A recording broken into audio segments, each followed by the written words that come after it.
Today, our goal is I subtract fractions with uncommon denominators. So yesterday we had common denominators where our bottom number was the same. Today we have uncommon denominators, which means we need to create common denominators. So what does that look like? If I have something like 1/2 plus 2/4, I need to think to myself, how can I make my denominators the same? Well, I know that in order to create common denominators, we must multiply. So I can look at 1/2, and I know that I can multiply 2 by something to get to 4. So I can multiply 2 times 2, and whatever you do to the denominator, you must also do to the numerator. So I'm going to have 1 times 2, which is 2, and 2 times 2, which is 4. So 1/2 turned into 2/4. Now,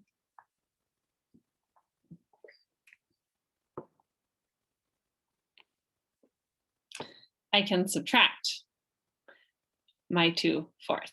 So 2/4 minus 2/4 equals 0/4.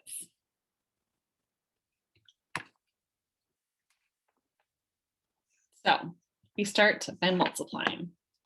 So if I have something like 3/4 minus 1/2, again, I'm thinking, how can I change one of my denominators to make it into the other? And I know I can multiply by 2 and multiply by 2.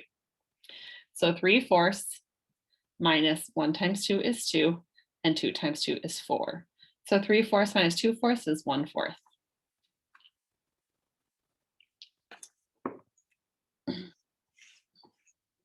Let's break that down a little further.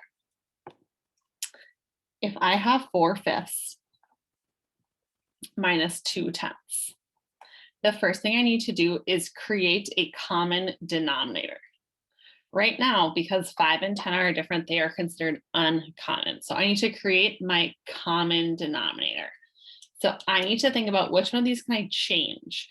And I know I can multiply 5 times 2 to make 10. Now, whatever you do to the bottom, you must also do to the top. So 4 times 2 is 8.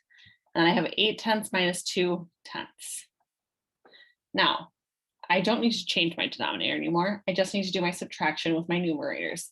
So 8 minus 2 equals 6 over 10. And so my answer is 6/10.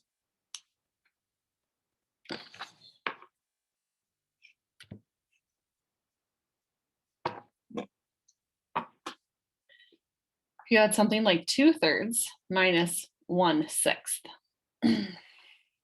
Again, we're thinking, how can we create one of these by multiplying the other? And 3 times 2 is 6. So I'm going to go times 2 and times 2. So 2 times 2 is 4, and 3 times 2 is 6. Now I'm going to take away 1/6.